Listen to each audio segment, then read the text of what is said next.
Kamu tahu fakta ini nggak? Setiap 250 lamaran yang masuk ke perusahaan, cuma 6-7 orang yang akan dipanggil untuk interview pertama. Ini baru dipanggil interview, belum dipanggil untuk bekerja. Banyak yang nggak sadar, saya susah dapat pekerjaan itu adalah ujung dari sebuah masalah.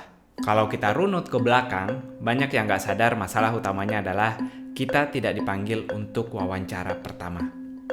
Bisa jadi skill dan experience kamu cocok untuk pekerjaan tersebut.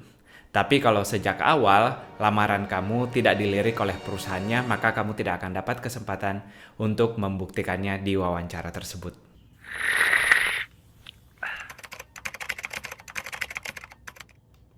Hai, saya Hilman dari Skodev. Sejak masa COVID, saya mulai bekerja secara remote di perusahaan luar negeri. Pekerjaan pertama saya sendiri sebagai seorang front-end developer di tahun 2015. Saya tahu persis seperti apa susahnya melamar pekerjaan. Sebelum saya pakai tips-tips yang ada di video ini, mungkin saya hanya mendapat satu panggilan wawancara setelah melamar ke 100 perusahaan. Pastikan kamu menyaksikan semua tips yang ada di video ini dengan penjelasannya masing-masing agar rate panggilan interview kamu bisa lebih tinggi daripada saya. Ada sebuah fakta yang bisa menyakitkan banyak pelamar, yaitu seorang rekruter hanya menyediakan beberapa detik saja untuk nge-scan sebelum menentukan apakah resume orang ini layak lanjut atau kita skip. Karena itu jangan asal membuat CV. Sekarang juga ada bantuan AI, jangan sekedar ngelempar satu kali ke AI lalu selesai. Masalahnya tentu bukan pada AI-nya, tapi masalah pada effort kita yang kita tidak taruh lebih pada saat membuat CV atau resume ini. Bayangin kamu belajar bertahun-tahun, lalu kamu mencari pengalaman juga bertahun-tahun, tapi masa pada saat membuat CV atau membuat resumenya, kamu hanya mau memakai beberapa menit waktu kamu aja. Sering gak sih kita buat CV terus ngerasa, aduh capek banget, atau pada saat ngebuat CV, udahlah yang penting udah jadi, udah ada PDF yang bisa kita kirim. Ini tentunya mindset yang salah. Karena itu kita perlu spend waktu lebih banyak pada saat nge-craft sebuah kertas atau sebuah PDF yang hanya satu lembar ini. Berikut beberapa tips untuk membuat resume kamu bisa lebih menarik di mata rekruter. Yang pertama, readability. Pastikan sebuah resume kamu bisa di-scan dengan mudah dari atas ke bawah, bukan punya desain fancy-fancy yang malah membuat rekruternya males atau bingung membaca flow-nya dari mana ke mana. Yang kedua, atur atau urutkan berdasarkan prioritas. Saya pribadi cenderung tertarik dengan melihat skill, lalu experience, lalu edukasi. Ini adalah preferensi personal saya karena orang-orang bisa menjadi melihat keywordnya di paling atas langsung di skill yang kamu suka ini. Jangan juga asal menaruh apapun di skill kamu. Misalnya kamu melamar untuk posisi software development, maka skill seperti jago Microsoft Word, jago Excel mungkin tidak begitu relevan dengan posisi ini. Atau sekedar menulis kamu jago pakai text editor misalnya, itu adalah skill yang sangat umum. Pastikan show skill yang benar-benar relevan dengan job ini. Ingat, skill dan experience kamu lebih penting untuk pekerjaannya. Karena itu utamakan dua hal ini.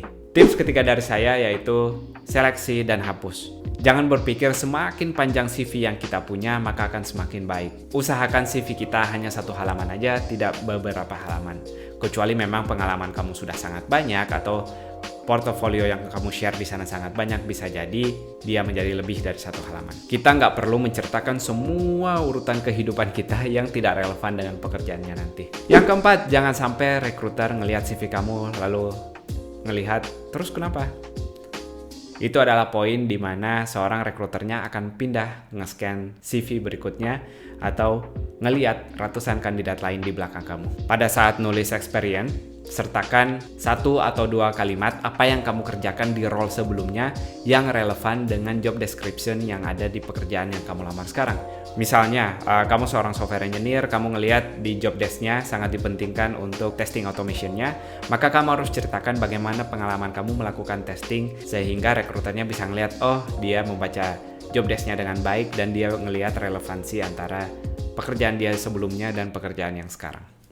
Nah, by the way, tips tadi mengintip job desk adalah bagian dari tips rahasia yang akan kita bahas di bagian akhir nanti. Jadi pastikan kamu nonton videonya sampai akhir. Balik lagi, kalau hiring manajernya baca experience kamu, salah satu pengalaman kerja kamu lalu dia bilang, so what? Terus kenapa? Ini bukan pertanda yang baik, karena ini berarti kamu tidak menuliskan sesuatu yang wow di skill kamu. Pastikan 1 kalimat, 2 kalimat saat menceritakan pengalaman kamu sebelumnya bisa ada wow momennya di sana atau bisa bikin si rekruternya menjadi melek. Hal lain yang bisa kamu lakukan pada saat menceritakan experience kamu adalah memasukkan angka kuantitatif. Contohnya, misalnya saya sebagai seorang front-end developer bilang di pengalaman saya, pada saat bekerja di perusahaan A, saya berhasil membuat websitenya jadi lebih cepat. Bandingkan dengan ini, pada saat di perusahaan A, saya membuat loading websitenya menjadi hanya 500 milisecond yang sebelumnya memakan waktu 10 detik. Sangat jelas apa kontribusi yang saya berikan ke perusahaan tersebut.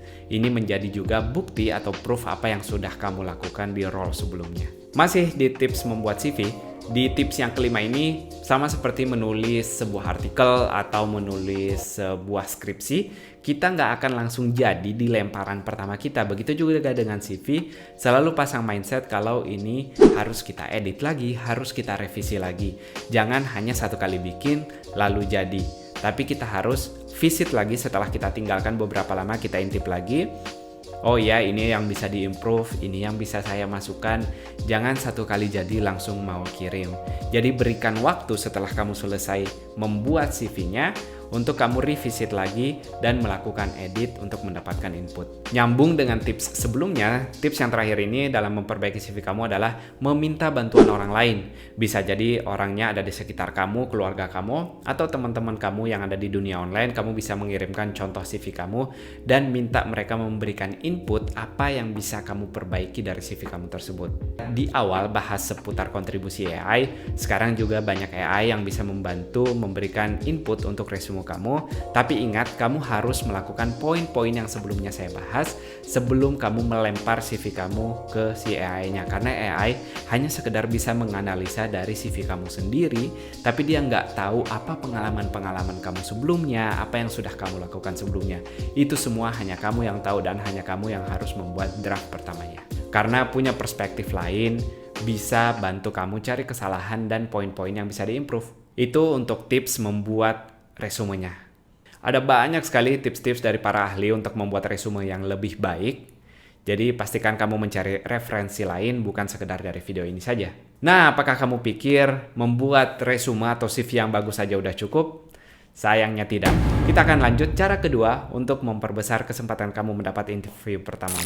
Saya pernah berada di sisi yang lain. Saya pernah membantu perusahaan saya untuk memfilter dan mencari kandidat yang tepat untuk tim kami. Saya sangat kaget karena banyak banget orang yang asal mengirim CV-nya. Ada yang ngirim CV nggak pakai intro, ada yang ngirim intro nggak pakai CV, dan ada hal-hal sepele lain yang mungkin pada saat kita cerita kedengarannya konyol, tapi sayangnya pada faktanya masih banyak yang melakukannya. Padahal ini adalah kesempatan kamu untuk jadi lebih menonjol di antara puluhan atau ratusan kandidat lainnya. Coba bayangkan diri kamu sebagai seorang rekruter.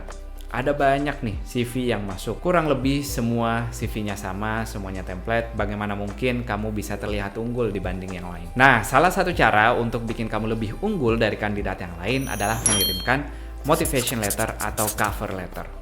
Cover letter adalah surat yang biasanya kita kirim bersamaan dengan CV pada saat melamar, yang berisi hal lebih detail kenapa kita orang yang cocok untuk role yang sedang dicari perusahaan ini. Ingat, melamar bukan waktunya untuk kita jadi humble, tapi bukan berarti juga kita mau pamer atau sombong. Tapi kalau kita tidak menceritakan atau menunjukkan apa keunggulan kita, maka akan sulit bagi perusahaan tersebut menentukan kitalah orang yang tepat di posisi tersebut. Jadi, jangan menyembunyikan skill atau bakat kamu pada saat melamar pekerjaan. Kenapa dengan cover letter ini kamu bisa lebih unggul? Yang pertama, dari segi motivasi bisa terlihat, oh, kamu pakai effort lebih. Orang lain sekedar asal kirim CV ke banyak perusahaan, tapi kamu benar-benar memang menargetkan perusahaan ini, kamu menceritakan kenapa kamu cocok di role ini. Nah, jangan lagi ceritain hal-hal yang basic seperti oh, saya mandiri, saya rajin. Ini bukan waktunya kita untuk memberi janji-janji seperti seorang politisi, tapi ini waktunya kita menceritakan bukti-bukti yang sudah kita lakukan.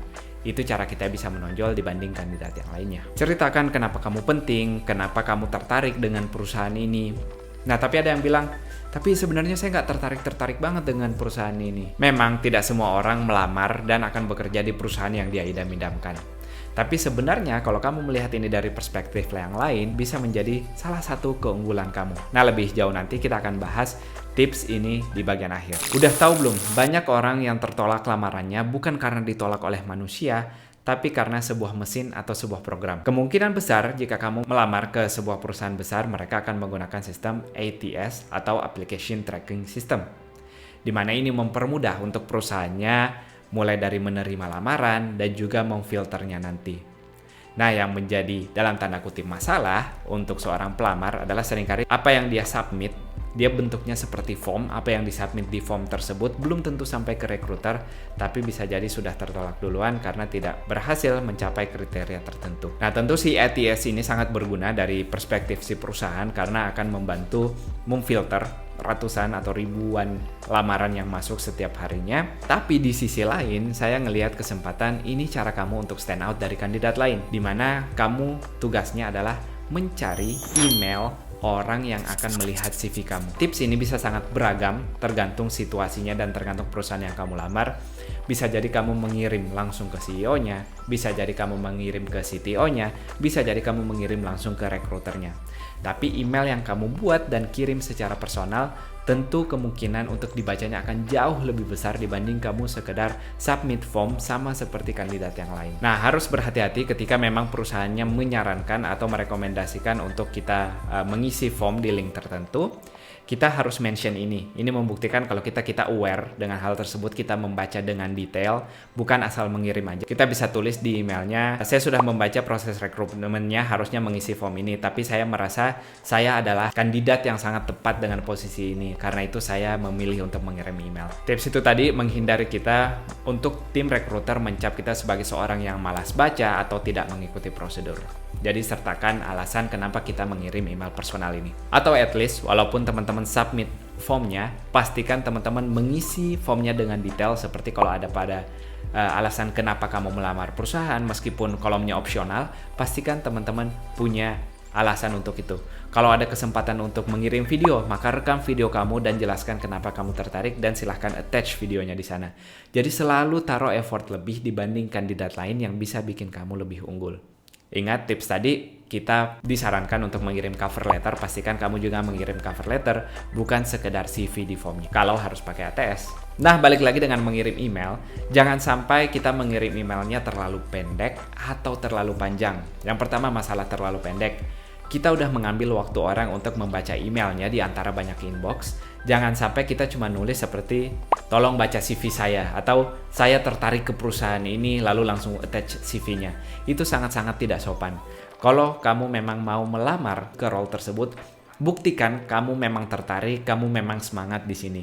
Jangan bikin email yang sangat-sangat pendek, jangan juga bikin email yang terlalu panjang. Pastikan masukkan bagian-bagian yang relevan, seperti intro singkat, lalu kenapa kamu orang yang cocok, itu bagian paling penting, kenapa kamu orang yang cocok di role ini. Ceritakan atau bagi ke poin-poin apa pengalaman yang kamu sudah lakukan yang sangat-sangat relevan dengan job ini. Dengan ini kamu membuktikan kalau kamu menghargai waktu orang yang akan membaca email tersebut. Nah, pastikan kamu juga attach semuanya di email pertama kamu. Jangan sampai si tim rekruternya atau CEO-nya harus mengirim email lagi untuk, hey, boleh nggak kirim CV kamu? Atau, hey, boleh nggak kirim link portofolio kamu? Nah, ini kamu menghilangkan kesempatan karena banyak orang yang akan memutuskan untuk tidak menanyakan hal ini. Kalau kamu dari awal sudah tidak memperhatikan atensi ke detail ini, atau kamu tidak menyertakan semuanya dari awal, ini membuktikan effort kamu yang sangat minim. Hal lainnya juga yang sering saya dapatkan adalah orang-orang membuat portofolionya atau membuat akses ke tugas yang dia kerjakan menjadi privat. Dia bilang, hey, kalau kamu tertarik untuk mengintip apa yang sudah kerjakan, silahkan share email Bapak, akan saya invite ke proyeknya misalnya. Kalau kamu mau invite, langsung invite orangnya, tidak usah orang harus effort lagi untuk menanyakan atau meminta izin ke kamu. Karena kamu yang butuh mereka, bukan mereka yang butuh kamu. Jangan lupa sertakan link-link yang relevan yang menunjukkan karya kamu, karena tidak mungkin semuanya dibuat di email. Nah, ngomong-ngomong soal karya atau portofolio, kita akan lanjut ke tips berikutnya sekarang. Saya penasaran deh, kamu pakai template ini nggak pada saat melamar kerja? Saya adalah orang yang cepat belajar, walaupun saya belum punya skill ABC yang Bapak atau Ibu tulis di job desk-nya, tapi saya akan cepat belajar nanti pada saat bekerja. Saya pribadi melihat ini sama seperti janji-janji politisi yang ada di baliho-baliho yang menyebutkan 3 kata-kata baik dan kita harus percaya begitu saja. Ini hal yang dilakukan oleh banyak orang. Nah, pastikan kita bukan lagi share janji, tapi share bukti pada saat melamar kerja. Saya tahu khususnya untuk para beginner, untuk para pemula, kita semua pernah ada di sana. Ini adalah hal yang sangat menantang karena kita tidak punya pengalaman yang bisa kita ceritakan sebelumnya, kecuali teman-teman sudah punya bonus poin, punya pengalaman magang. Kita akan bahas bagian itu di video yang lain. Tapi kalau teman-teman sama sekali belum punya pengalaman atau sekedar baru magang aja, maka bagian ini akan menjadi sangat penting untuk teman-teman perhatikan. Sertakan bukti-bukti kalau kamu punya skill yang dibutuhkan perusahaan sesuai dengan job deskripsinya. Atau singkatnya, sertakan portofolio kamu. Apa sih portofolio itu? Portofolio itu adalah bukti-bukti nyata yang sudah kamu lakukan atau yang sudah kamu buat yang relevan dengan pekerjaan yang kamu lamar ini. Kamu bisa sertakan visualnya. Kalau kamu melamar ke posisi software development, maka kamu bisa share source code kamu ke GitHub-nya.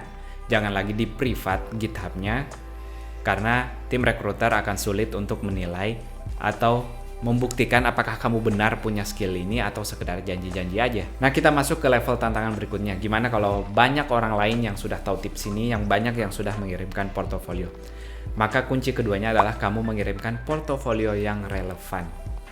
Kalau kamu melamar dengan posisi misalnya untuk front-end development, maka pastikan kamu punya karya-karya yang menunjukkan skill front-end development kamu, yang menunjukkan skill HTML, CSS, atau JavaScript kamu.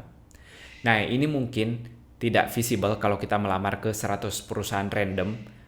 Karena itu, memilih perusahaan yang kamu lamar menjadi sangat-sangat penting di sini. Ini adalah tips rahasia yang akan kita bahas detail nanti. Tips berikutnya yang mungkin teman-teman akan kaget adalah memakai orang dalam. Kita tidak berbicara tentang mengubah undang-undang atau pakai jutsu-jutsu terlarang ala negeri Konoha. Tapi, ini adalah fakta yang sebenarnya disukai dari sisi perusahaan juga. Kenapa? Karena secara alami, kalau misalnya si A sudah bekerja bertahun-tahun di perusahaan ini, si A sudah tahu persis apa skill yang dibutuhkan dan apa masalah yang dia punya sekarang. Maka ketika si A merekomendasikan temannya si B, tentu perusahaan akan cenderung percaya dengan si A karena si A sudah punya pengalaman-pengalaman ini. Nah, si A pun akan mempertaruhkan harga dirinya, akan mempertaruhkan pekerjaannya ketika merekomendasikan seseorang. Kalau dia sekedar, oh iya karena dia keluarga saya, tentu ini bukan alasan yang kuat dan akan ketahuan nanti pada saat bekerja. Maka orang yang merekomendasikan kandidat baru tentu akan mempertaruhkan sesuatu dari sisi mereka. Karena itu mereka hanya akan cenderung, meskipun sebagai orang dalam, mereka merekomendasikan orang yang tepat. Kenapa perusahaannya senang? Karena mereka menghemat waktu dalam mencari dan juga menghemat tenaga dalam memfilter berbagai banyak kandidat. Itu dia kekuatan orang dalam yang dimaksud di sini. Bukan sekedar karena kamu keluarganya anaknya bos atau karena kamu punya hubungan dekat dengan seseorang tapi nggak punya skillnya, maka ini tidak termasuk di kategori ini. Tapi memang kamu punya skill dan experience tersebut, tapi dibanding CV kamu numpuk, lamaran kamu numpuk, dan bisa jadi tidak dilirik, ini adalah cara atau jalur jembatan-jembatan singkat yang bisa kamu pakai kalau kamu punya dalam tanda kutip orang dalam. Nah, gimana cara memperbanyak orang dalam ini adalah kita rajin-rajin networking, rajin-rajin aktif. Misalnya kalau teman-teman punya online presence, pastikan teman-teman sering berdiskusi dengan orang lain. Jadi orang lain tahu, oh kamu punya skill ini, kamu menunjukkan skill tersebut entah itu di sosial media atau di platform lainnya. Dan begitu juga hadir di komunitas-komunitas, perkenalkan diri kamu. Jangan sekedar datang, nonton, lalu pulang ketika ada event-event, tapi pastikan kamu berkenalan dengan orang-orang tersebut. Bisa jadi salah satu dari orang tersebut nanti adalah orang dalam, atau paling tidak ketika kamu sudah punya kenalan, maka tambahan ilmu kamu, tambahan wawasan kamu akan jadi lebih luas dibanding kamu belum punya pekerjaan sama sekali sebelumnya. Menggunakan orang dalam itu boleh dalam tanda kutip selama kamu memang punya skill dan experience yang dibutuhkan dan tepat untuk role tersebut. Nah, beberapa kali tadi saya bilang kalau ada tips rahasia yang mau kita bahas, ini waktunya kita unboxing tips rahasia. Tips ini bisa bikin effort kamu jadi lebih luar biasa berkali-kali lipat jadi jangan kelewatan. Tips rahasianya, memilih pekerjaan yang benar-benar kamu inginkan atau memilih pekerjaan yang benar-benar cocok dengan kamu.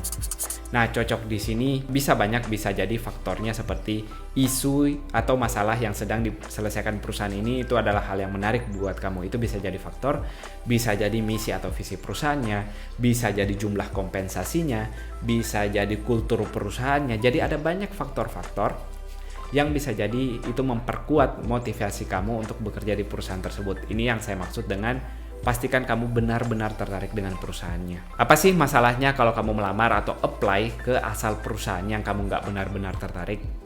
Semakin kamu maju di proses hiringnya, misalnya kamu sudah interview 1, interview 2, kalau kamu SM ngerjain coding challenge, atau bahkan kamu sampai diterima sampai bekerja di sana, maka kamu sendiri yang akan tidak bahagia karena kamu sudah waste semua effort dan waktu ini. Begitu juga dari sisi mereka, tapi kamu tidak termotivasi karena tidak ada faktor-faktor yang bikin kamu semangat bekerja di perusahaan itu. Karena itu sangat penting hanya melamar ke perusahaan yang benar-benar kamu suka. Nah, kita tarik mundur. Karena itu tugas kamu sebenarnya adalah riset perusahaan yang kamu mau lamar. Ingat, faktornya tadi bisa banyak, tapi pastikan ini tidak melanggar prinsip kamu. Kalau kamu orang yang beragama, maka ini tidak melanggar prinsip-prinsip agama kamu. Jangan sampai kamu cekcok nanti di akhirnya. Karena kita tidak bisa sekedar, oh saya mau masuk ke sana dan mengubah semuanya. Kita tidak bisa seperti itu.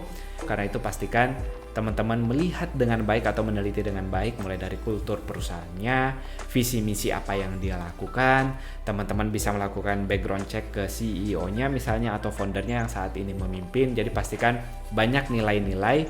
Semakin banyak nilai-nilai yang teman-teman dapatkan klop dengan teman-teman, maka semakin bagus untuk teman-teman lamar di sana. Semua hal-hal yang kita bahas sebelumnya seperti CV, cover letter, email, portofolio, mereka semua akan jadi lebih kuat kalau kita mengerjakan tips rahasia ini, yaitu melakukan riset ke perusahaan tersebut. Cari tahu masalah yang perusahaan kamu ini sedang alami.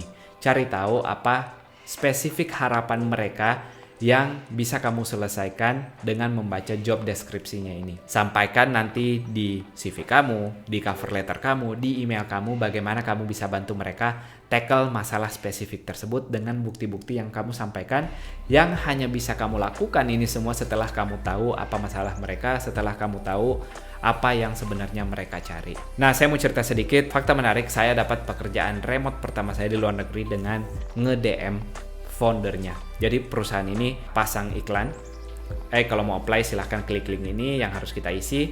Saya baca deskripsinya baik-baik, saya memang tertarik ke perusahaannya atau ke produknya, lebih spesifiknya saya tertarik. Saya melakukan background check, oke, foundernya sangat menarik, saya ngeliat tweet-tweetnya, saya sangat tertarik dengan personalnya. Karena itu saya memutuskan untuk nge-DM atau direct message dia, hey, kamu masih melamar nggak untuk posisi ini? Yang terjadi adalah setelah kita komunikasi, saya sharing kenapa saya orang yang benar-benar tepat di bidang ini. Sebagai konteks, saya pribadi, saya merasa bukan orang yang jago ngerjain misalnya soal-soal di lead code atau hacker rank, atau at least saya nggak pernah latihan mengerjakan soal tersebut. Karena itu, saya harus cari tahu dulu value atau skill apa yang keunggulan yang saya punya. Contohnya pada kasus ini, saya terbiasa bikin produk, saya biasa bikin project, saya tahu bikin dari nol sampai akhir, saya tahu semua flow sistemnya. Ini yang saya ceritakan, ini yang saya menjadikan keunggulan saya pada saat saya melamar. Dan pastikan memang perusahaan tersebut atau startup tersebut memang mencari orang yang tipikalnya seperti kamu. Karena bisa jadi kita ditolak sebuah perusahaan bukan karena kita nggak jago, tapi beda kebutuhan yang dicari dengan perusahaan tersebut. Nah, catatan yang lain adalah kamu membaca job deskripsinya dengan baik. Jangan sampai kalau kamu seorang junior tapi melamar untuk posisi senior misalnya, atau sebaliknya pun seperti itu. Karena ini juga bisa jadi sinyal atau tanda kita tidak memberikan atensi ke bagian detailnya. Meskipun kita berjanji, oh nanti saya akan belajar, oh nanti saya akan ini dan itu, tapi ingat, kamu bersaing dengan banyak orang lain. Banyak orang lain antri di belakang kamu untuk posisi ini. Jadi kalau kamu bukan orang yang tepat, sangat besar kemungkinan kamu akan ditolak oleh tim rekruternya. Dengan membaca job deskripsinya dengan detail juga, kamu bisa melihat keyword-keyword yang sebenarnya lagi dicari. Karena bisa jadi kasusnya, si tim rekruternya ini misalnya, dia bukan orang yang ahli di bidang tersebut. Contohnya, misalnya ini adalah perusahaan besar yang banyak bidang-bidangnya, tapi tim rekruternya adalah tim rekruter yang general. lalu kita melamar ke posisi SE sebagai software engineer misalnya. Nah, bisa jadi dia nggak ngerti kalau kamu bahas Node.js misalnya. Dia bisa jadi hanya melihat keyword-keyword spesifik yang digunakan pada saat mendeskripsikan job tersebut. Jadi lihat apa keyword spesifik yang ada di deskripsi jobnya, gunakan keyword tersebut dan sampaikan kenapa kamu cocok dengan perusahaan ini dengan memanfaatkan keyword tersebut. Gak jarang loh, tim recruiter melakukan background check tentang profil kamu sebelum lanjut ke tahapan yang lebih jauh lagi. Bukan sekedar seperti riwayat kriminal, yang saya maksud di sini adalah lebih ke sisi positifnya, yaitu apakah kamu punya online presence yang bisa mendukung apa yang kamu sampaikan di resume atau cover letter kamu. Biasanya, kalau kita kerja di dunia tech, entah itu desainer atau developer, kita punya website pribadi misalnya, kita punya link-link portofolio. Kalau desainer misalnya ngasih link ke Dribbble misalnya, atau kalau software engineer ngasih link ke GitHub misalnya. Nah, ini semua hal-hal yang perlu kita perhatikan sebelum melamar.